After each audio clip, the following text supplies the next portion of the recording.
Top quality और consistent performance के लिए सिर्फ सिल्वर पंप्स। टॉप क्वालिटी और कंसिस्टेंट परफॉर्मेंस के लिए सिर्फ सिल्वर पंप्स, नाम याद रखना।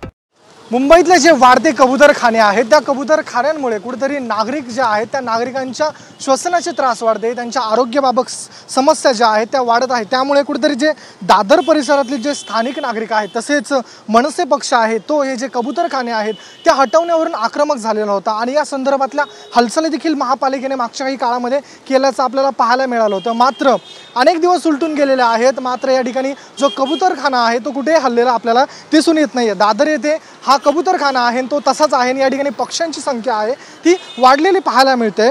तसंच जे यामुळे आता समोर कारण येत आहे की जी महापालिकेतले जे उत्तर विभागातील जे सहाय्यक उपायुक्त आहेत तसेच अनेक अधिकारी आहेत त्या अधिकाऱ्यांचे जे बदल्या झाल्या त्या बदल्यांमुळे या ठिकाणी हा कबूतरखाना कुठेतरी याचा विषय रखडल्याचं आपल्याला पाहायला मिळते। या संदर्भातली रहिवाशांची बैठक देखील बोलावण्यात आलेली होती, मात्र ती बैठक ही अद्याप झालेली नाहीये। तसेच हा प्रस्तावित कबूतरखाना आहे तो दुसरीकडे हलवण्यात येणार होता, मात्र तो कुठे हलवण्यात आलेला नाहीये। तो जैसे ते स्थिती असून कुठेही याची नवीन जागा प्रस्तावित केल्याचं आपल्याला पाहायला मिळत नाही। हा कबूतरखान्याचा विषय असाच रखडलेला पाहायला मिळतोय। कॅमेरा पर्सन योगेश गुरवसह मी ऋतिक गणकवार, TVN मराठी, मुंबई।